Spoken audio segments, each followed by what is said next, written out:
हाँ, तो इस साल के सीबीएसई 2025 और 26 के जो बच्चे हैं 10th क्लास के, उनको मैं जूले कहना चाहूँगी। और आप लोग अच्छे से तैयारी कर रहे होंगे, तो ऑल द बेस्ट बच्चों। और आपको एग्ज़ाम में आपके मार्क्स जो हैं अच्छे आने के लिए, अगर आपको जो क्वेश्चन पेपर है उसमें मार्क्स डिस्ट्रीब्यूशन और क्वेश्चन पेपर का जो अगर पैटर्न है वो अगर आपको अच्छे से मालूम होगा, तो आपको मार्क्स अच्छे लाने में और तैयारी करने में काफ़ी सहायता मिल सकता है। इसलिए मैंने ये जो है 10th क्लास का जो हिंदी है, इस पे मैं आप लोगों को बताऊंगी। तो कुछ स्कूलों में जो है आपका कोर्स ए चल रहा होगा और कुछ स्कूलों में कोर्स बी चल रहा होगा। तो कोर्स ए और बी में एक एक करके डिटेल में आपको क्वेश्चन पेपर का पैटर्न जो है वो समझाऊंगी। तो सबसे पहले जो कोर्स ए है वो आपका कोर्स कोड है 002, कोर्स अ का है 002। अगर ये आपको याद नहीं भी हुआ तो आपके एडमिट कार्ड में लिखा हुआ होगा। तो प्रश्न पत्र की जो रूपरेखा है उसमें आपका जो टोटल मार्क्स है, थ्योरी पेपर जो है आपका 80 मार्क्स का आएगा। और कोर्स ए में टोटल प्रश्न जो हैं वो 15 मार्क्स के होते हैं। उसमें जो है बेटा, जैसे आपका हर क्वेश्चन पेपर जो है सेक्शंस में बटे होते हैं, वैसे ही हिंदी जो है 4 सेक्शंस में यानी 4 खंड में बटे होते हैं। खंड क, खंड ख, खंड ग और खंड घ। तो खंड क जो है उसमें अपठित बोध होगा, यानी कि आप लोग अनसीन पैसेज जो जिसको कहोगे वो 14 मार्क्स का आता है। उसके बाद खंड ख जो है वो व्याकरण यानी कि ग्रामर पार्ट जो है वो आता है 16 मार्क्स का। और खंड ग जो है वो आपका क्षितिज और कृतिका जो पुस्तक है उसमें से 30 मार्क्स का आता है। और खंड घ जो है आपका जो है लेखन कौशल यानी कि राइटिंग स्किल देखने के लिए रचनात्मक लेखन जिसको कहेंगे वो 20 मार्क्स का आता है। तो इस हिसाब से अगर आप समझ जाओगे और इस हिसाब से तैयारी करोगे तो आपको मार्क्स स्कोर करने में और तैयारी करने में काफ़ी मदद मिल सकती है। तो सबसे पहले देखते हैं खंड क में आपका क्या होगा। तो सबसे पहले जो आपका है कोर्स ए वालों के लिए अपठित गद्यांश जो है वो 7 मार्क्स का आता है। उसमें जो है कोई भी सरल अनसीन पैसेज जिसको आप कहते हो, कोई भी सरल टॉपिक पे आप लोगों को गद्यांश दिया होगा। कोई भी आपको जो है उसमें फिर उसी के बेसिस पे उस गद्यांश को पढ़कर बहुविकल्पीय यानी कि ऑप्शंस वाले क्वेश्चंस होंगे, दो मार्क्स के, एक मार्क्स के 2 क्वेश्चंस। और उसके बाद आपका साइंस में जैसे असर्शन और रीजनिंग वाले क्वेश्चंस होते हैं, वैसे ही हिंदी में कथन और कारण वाले एक क्वेश्चन होगा। तो ये हुआ 3 मार्क्स का। और उसके बाद लघु उत्तरीय प्रश्न यानी कि शॉर्ट, वेरी शॉर्ट आंसर देना उसी गद्यांश में से आपको निकाल के करना है। तो 2 मार्क्स के वो क्वेश्चन होगा। तो 4 + 3 7 मार्क्स का ये आपका हो गया अपठित गद्यांश। तो उसके बाद जो है खंड क में ही से ही आपका जो सेकंड क्वेश्चन है वो अपठित पद्यांश यानी कि कोई भी इजी सा कविता दिया होगा, उसके कविता का कोई अंश दिया होगा, उसी के बेसिस पर सेम पहले की तरह बहुविकल्पीय प्रश्न होंगे, कथन और कारण वाले प्रश्न होंगे और 2 मार्क्स के लघु वेरी शॉर्ट आंसर देना है। तो ये ज़्यादा से ज़्यादा 25 से 30 शब्दों में आप दे सकते हो। तो ये जो है 7 मार्क्स का आपका सेकंड क्वेश्चन हो गया। इसके बाद जो खंड ख है बेटा वो व्याकरण हुआ ग्रामर, ये 16 मार्क्स का आता है, जिसमें जो है आपको जो आपका कोर्स ए का जो सिलेबस है वो है रचना के आधार पर वाक्य भेद, वाच्य, अलंकार और पद परिचय। तो हर एक जो व्याकरण है वो 4-4 मार्क्स के यानी कि 5 क्वेश्चंस होंगे। आपको एक इंटरनल चॉइस में मिलेगा तो 4 करने हैं रचना के आधार पर वाक्य भेद। उसके बाद वाच्य जो है सेम 5 क्वेश्चंस होगा, 4 करने हैं, एक इंटरनल चॉइस में आप छोड़ सकते हैं। उसी तरह पद परिचय जो है वो 5 क्वेश्चंस होंगे, 4 करने हैं, अलंकार भी सेम। तो ये हो गया 4 × 4 = 16 यानी कि 16 मार्क्स की आपकी व्याकरण है। तो व्याकरण में अगर मैं आप लोगों को कहूँ तो क्या होता है, पहले जो है वो बहुविकल्पीय प्रश्न आंसर्स जो हैं वो बहुत होते थे। तो बच्चे एकदम से जो ठीक लगता था उस पर टिक लगा लेते थे। पर आजकल बच्चों थोड़ा सा इसमें व्याकरण को आपको अच्छे से समझ कर करने की ज़रूरत होती है, क्योंकि सीधा प्रश्न नहीं भी पूछा जा सकता है। आपको सारे जो ग्रामर है, एक एक जो विषय है, जैसे वाक्य भेद, वाच्य, पद परिचय, अलंकार, सबका पूरा अच्छे से प्रैक्टिस ज़्यादा चाहिए। इसका डेफिनेशन भी आपको पढ़ना है, इसके प्रकार भेद भी हैं और उसका एक दूसरे में रूपांतरण एग्जाम्पल के साथ इसको डिटेल में ज़्यादा प्रैक्टिस करने की ज़रूरत होती है इस बार। और उसके बाद अलंकार में बहुत सारे बच्चे जो हैं, अलंकार हमें पता है कि दो तरह के होते हैं, एक शब्द अलंकार, एक अर्थालंकार। आपको आपके कोर्स ए में अलंकार में जो है 10वीं कक्षा में सिर्फ अर्थालंकार, जो कि कौन कौन से हैं, उपमा अलंकार, रूपक अलंकार, अतिशयोक्ति, उत्प्रेक्षा और मानवीकरण, ये 5 पे ही आपको प्रश्न पूछे जाएंगे। तो इन्हीं 5 को आपने तैयारी करनी है। तो अगर मैं कहूँ कि अगर व्याकरण में जैसे आपको क्या क्या प्रश्न वाक्य भेद में जो है क्या क्या पूछा जा सकता है, तो वाक्य भेद बताना, सरल वाक्य में बदलना, सरल वाक्य को मिश्र वाक्य में, मिश्र वाक्य को संयुक्त वाक्य में बदलना, या आश्रित उपवाक्य को छांट कर बताना, इस तरह के प्रश्न जो हैं आपको आ सकते हैं। उसके बाद जो है, जो वाच्य है, उसमें आपको पता है कि ये 3 तरह के होते हैं, कृत्यवाच्य, भाववाच्य और कर्मवाच्य। तो एक दूसरे में बदलना, कृत्यवाच्य वाक्य को भाववाच्य में बदलना, या भाववाच्य को कृत्यवाच्य में या कर्मवाच्य में बदलना, या वाच्य को पहचान कर उसका भेद बताना। तो ये वाच्य में इस तरह से आप लोग तैयारी कर सकते हैं। उसके बाद जो है आपका पद परिचय जो है वो उसमें रेखांकित यानी अंडरलाइन किया होगा एक शब्द को, उसके बेसिस पर आप लोग उसका पद परिचय बताएंगे या कुछ उदाहरण भी बता सकते हैं। तो इस तरह से पद परिचय के प्रश्न पूछे जाते हैं। और अर्थालंकार, जैसे कि मैंने पहले भी बताया, सिर्फ आपको उपमा, रूपक, उत्प्रेक्षा, मानवीकरण, अतिशयोक्ति, जो अर्थालंकार है उसी के हिसाब से आपको प्रैक्टिस करनी है। तो खंड ग में जो है आपका पूरा पाठ्य पुस्तक में से 30 मार्क्स का आता है, 30 अंक का आता है। तो ये जो है आपकी क्षितिज जो है मेन किताब है, उसमें से बहुत ज़्यादा प्रश्न आते हैं। और जो कृतिका जो पूरक पुस्तिका है उसमें से 8 मार्क्स का और लॉन्ग आंसर टाइप उसमें से आते हैं। तो उस हिसाब से आप तैयारी कर सकते हैं। तो देख लीजिए, सबसे पहले जो आपका क्षितिज जो चैप्टर जो बुक है उसमें से पहले आता है 11 मार्क्स का, जो आपकी स्टोरी पार्ट है, जो गद्य पार्ट है, उसमें से पहले पठित गद्यांश, यानी कि आपने ये स्टोरी जो है आपके चैप्टर्स जो हैं आपके जो किताब में है उसमें से पठित गद्यांश आता है 5 मार्क्स का। अब पठित गद्यांश जो है वो आपके जो चैप्टर्स हैं, नेताजी का चश्मा, बाल गोविंद भगत, लखनवी अंदाज, एक कहानी ये भी, नौबत खाने में इबादत और संस्कृति, ये 6 चैप्टर्स हैं आपके कहानी गद्य पाठ। इन्हीं 6 में से कोई भी पैसेज में से दिया होगा और उसके हिसाब से उस गद्यांश को पढ़कर आपको बहुविकल्पीय प्रश्न भी होंगे, आपको वही कथन और कारण वाले भी होंगे।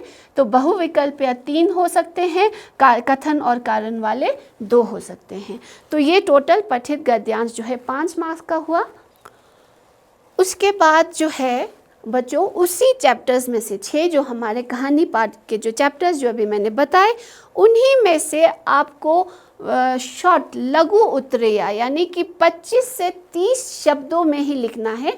ध्यान रखिएगा, एक प्रश्न जो है 2 मार्क्स का है, तो आप वर्ड लिमिट रखेंगे, ज़्यादा आंसर नहीं देंगे, टू द पॉइंट देंगे। वर्ड लिमिट का ध्यान रखना है, क्योंकि अगर आपने कितनी भी अच्छे से वो प्रश्न तैयार किया हुआ है, पर अगर आप उसमें बहुत लंबा लिखोगे तो फिर मार्क्स तो 2 ही मिलने हैं। इसलिए टू द पॉइंट आंसर देना है, आपका समय भी बचेगा। वैसे भी बच्चे जो है वो ये शिकायत करते हैं कि लैंग्वेज में हमें टाइम का वो समय की कमी हो गई।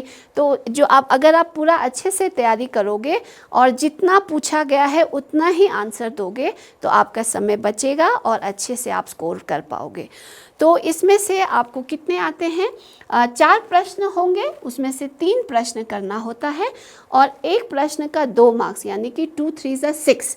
तो पहले आ गया आपका जो स्टोरी पार्ट है, कहानी पार्ट में से 5 मार्क्स का पठित गद्यांश हो गया और 6 मार्क्स के क्वेश्चन हो गए, यानी 11 मार्क्स जो है आपका क्षितिज में से गद्य पाठ यानी स्टोरी पार्ट में से आएगा। काव्यांश जो है यानी कि कविता जो है आपके उसमें पद होंगे या दोहे होंगे या कविता होगी, तो वो है आपके 6 चैप्टर्स हैं। फिर से आपके क्षितिज में से सूरदास के पद हैं, परशुराम के संवाद, आत्मकथ्या है, दंतुरित मुस्कान है, उत्साह है, अट नहीं रही है और संगतकार। ये 6 जो कविताएं हैं उसके बेसिस पर फिर से एक कविता दिया होगा पठित काव्यांश, और उसी बेसिस पे वो 5 मार्क्स का होगा। उसी पठित काव्यांश में से आपको 3 जो है वो बहुविकल्पीय वाले होंगे, कथन कारण वाले 2 होंगे, तो टोटल 5 मार्क्स का ये हो गया। फिर उसी के नीचे जो है वो आपका 25 से 30 शब्दों में जो है वही फिर आपको 3 क्वेश्चंस होंगे, 2 मार्क्स का है, 2 3 6, तो 5 और 6 मार्क्स 11 मार्क्स। तो 11 और 11 क्षितिज जो आपका जो किताब है उसमें से 22 मार्क्स का आता है, तो आप उस हिसाब से तैयारी करेंगे। उसके बाद आपकी जो दूसरी पुस्तक है जिसमें सिर्फ 3 चैप्टर्स हैं, पूरक पुस्तिका पतली सी किताब है, उसमें है आपका माता का आंचल, साना साना हाथ जोड़ी और मैं क्यों लिखता हूँ। अब इसमें ये ध्यान देना है कि इसमें से आपको सारे लॉन्ग आंसर आएंगे। तीनों चैप्टर्स में से एक लॉन्ग आंसर प्रश्न पूछा जाएगा। तीनों में से 2 करने हैं, तो तीनों में से 2 करने हैं, कितने शब्दों में लिखने हैं? 50 से 60 शब्दों में लिखने हैं। तो ये तीनों में से जब आप 2 करोगे तो एक प्रश्न के ऊपर आपको 4 मार्क्स मिलेगा, यानी कि 2 4 जा 8, यानी 8 मार्क्स का आपकी ये किताब से पूरक पुस्तिका में से आएगी। लॉन्ग आंसर इसमें से ध्यान से पढ़िएगा, और शॉर्ट आंसर जो है वो क्षितिज में से, जो कि आपकी कविता 6 है और कहानी जो है 6 चैप्टर्स हैं, वो 22 मार्क्स का हुआ, और ये वाला जो है वो 8 मार्क्स का हुआ। तो टोटल आपके पाठ्य पुस्तक जो है उसमें से 30 मार्क्स का आएगा। तो हमेशा मैं आप लोगों को ये बताऊंगी कि ज़्यादातर बच्चों को समय की कमी हो जाती है, तो एक ट्रिक जो है आप लोग प्लानिंग से प्रिपेयर करते हुए ये कीजिएगा कि अंदाजे से आप लोग एक प्रश्न के ऊपर या एक व्याकरण के क्वेश्चंस को 1 मिनट या 2 मिनट से ज़्यादा नहीं लेंगे। आपको पूरा जो सैम्पल पेपर एक कोई निकाल लीजिए। जब आप टाइम मैनेजमेंट प्रॉपर करेंगे, आपको ये समझना है कि आप पठित गद्यांश पे या अपठित गद्यांश पे कितना समय लगाएंगे। उस हिसाब से अगर आप प्लानिंग करेंगे तो समय की चिंता नहीं होगी, तो आप जो है फिर अच्छे से स्कोर कर पाओगे। और गद्यांश के समय हमेशा ये कीजिएगा कि जो आपकी जो स्टोरी का जो सार है, जिसको हम समरी कहते हैं, वो समरी आपको अच्छे से समझ के रखना है। हो सके आप शॉर्ट वीडियोस देख लीजिए। अगर आपको समरी, उसका सार जो है, चाहे कविता का हो चाहे स्टोरी गद्य पाठ का हो, अगर उसका जो सार है अगर वो आपको पता हो तो आप अच्छे से आंसर दे पाओगे। और पहले हमेशा गद्यांश को करने से पहले आप ये कीजिएगा, पहले एक क्वेश्चंस जो हैं पहले एक बार ध्यान दीजिए जो क्वेश्चन पूछे गए हैं। उसके बाद जब आप गद्यांश को पढ़ोगे तो ज़्यादा ध्यान जाएगा, आंसर को ढूंढने में थोड़ी ज़्यादा मदद मिलेगी, तो उस हिसाब से आपको समय बचेगा। और हमेशा हिंदी में जो है वो बच्चे ये शिकायत करते हैं कि स्पेलिंग जो है, स्पेलिंग की जो है वो थोड़ी सी उनको प्रॉब्लम होती है। तो स्पेलिंग के लिए आप ये कर सकते हैं, आपको रीडिंग प्रैक्टिस बहुत ज़्यादा करनी है। जिस तरह से मैंने अभी कहा, आपको सार पूरा पता होना चाहिए, समरी, उसके बाद चैप्टर की एक रीडिंग लगा लीजिए। जब आप रीडिंग लगाओगे तो आपको स्पेलिंग्स पे भी ध्यान जाएगा, और जब आंसर करोगे तो किसी शब्द का अगर आपको थोड़ा डाउट हो रहा है तो उसको लिख कर प्रैक्टिस करेंगे, तो उस हिसाब से आपकी हिंदी जो है वो अच्छी हो सकती है। तो लास्ट में जो आपका खंड घ जो है बेटा, वो रचनात्मक यानी कि आपका राइटिंग स्किल देखा जाता है, लेखन कौशल, ठीक है, वो 20 मार्क्स का आता है। इसमें से बच्चे जो हैं वो बहुत ज़्यादा स्कोर कर सकते हैं अगर आप अच्छे से इसको प्रिपेयर करोगे तो, क्योंकि इसमें जो है आपका अनुच्छेद लेखन। अनुच्छेद लेखन हुआ पैराग्राफ राइटिंग। पैराग्राफ राइटिंग जो है वो 3 विषय पर 3 पैराग्राफ राइटिंग अनुच्छेद लेखन आएगा और उसमें से आपको चॉइस दिया होगा एक ही पे करना है और एक ही में करना है और उसमें जो है ये दिया होता है, संकेत बिंदु दिए होते हैं। संकेत बिंदुओं की मदद से आप ये लेख जो है अच्छे से लिख सकते हो और इसका जो शब्द जो है कितना लिखना है, 120 शब्दों में आपको अनुच्छेद लेखन लिखना है। जब आप 120 शब्दों में ये लिखोगे तो 6 मार्क्स आपके मिल जाएंगे। और इसमें जो है अनुच्छेद लेखन में और निबंध लेखन में थोड़ा सा मैं आपको अगर डिफरेंस बताऊं तो निबंध लेखन में काफ़ी सारे बच्चे जो हैं क्या होता है, बार बार बात को रिपीट करते हैं, पर पैराग्राफ राइटिंग में अनुच्छेद लेखन में टू द पॉइंट लिखना होता है, बार बार रिपीट नहीं करना है। उसमें एडवांटेज डिसएडवांटेज जो है, हम लोग उपसंहार लिखते हैं, उसमें इंट्रोडक्शन देते हैं, वो सब नहीं करना होता है। अनुच्छेद लेखन जो संकेत बिंदु के बेसिस पर जो विषय आपको ठीक लगे उस पर आप लिखते जाएंगे तो 6 मार्क्स आपके होंगे। तो उसके बाद जो है पत्र लेखन, जो 13वां प्रश्न है वो पत्र लेखन। कोर्स ए वालों के लिए ये है कि आपको औपचारिक यानी कि फॉर्मल लेटर और अनौपचारिक दोनों दिए होते हैं। तो औपचारिक जो है वो फॉर्मल हुआ जिसमें आप कोई व्यावसायिक भी लिख सकते हो, आवेदन पत्र या प्रार्थना पत्र, या किसी संपादक को लिख रहे हो तो संपादकीय या व्यावसायिक या शिकायती पत्र। तो औपचारिक पत्र कुछ भी लिखने को आ सकता है, 100 शब्दों में लिखना है। अगर चॉइस होती है, अगर औपचारिक अगर नहीं लिख पाओगे तो अनौपचारिक जो है वो भी कर सकते हो। अनौपचारिक हुआ जो आप अपने मम्मी पापा को लिखते हो या अपने बड़े बहन को या बड़े भाई को, छोटे भाई बहन को या रिश्तेदारों को जो लिखते हो पत्र, वो अनौपचारिक हुआ। तो दोनों में आपको अथवा दिया होता है, चॉइस होती है, जो आप करोगे उसमें आपको 5 मार्क्स मिल जाएंगे।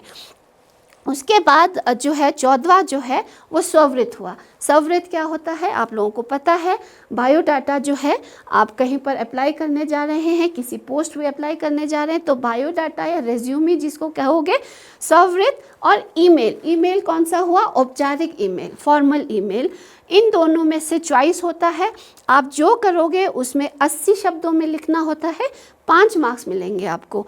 तो ज़्यादातर मैं अपने बच्चों को ये सजेस्ट करूँगी कि आजकल आप लोग टेक्नोलॉजी के टाइम के बच्चे हो तो ईमेल जो है आपको ज़्यादा आसान पड़ेगा। तो अगर ईमेल का जो पैटर्न है आपको पता है कैसे करना है, फ्रॉम जो है अपना एड्रेस, फिर टू, फिर सीसी कार्बन कॉपी, फिर बीसीसी ब्लाइंड कार्बन कॉपी, फिर जैसे लेटर लिखते हो फिर विषय करना होगा, नीचे अटैच जो है कुछ संलग्न उसके साथ करना है, सेंड वाला ऑप्शन, वो करके ईमेल का जो स्ट्रक्चर है वो अच्छे से अगर कर पाओगे तो मुझे लगता है स्ववृत्त से ज़्यादा ईमेल में आपको ज़्यादा अच्छे से आप लिख पाओगे और मार्क्स भी इजीली आपको मिल जाएंगे। आपका जो लास्ट जो क्वेश्चन है वो प्रश्न 15 जो है वो विज्ञापन लेखन और संदेश लेखन में ऑप्शन रहता है।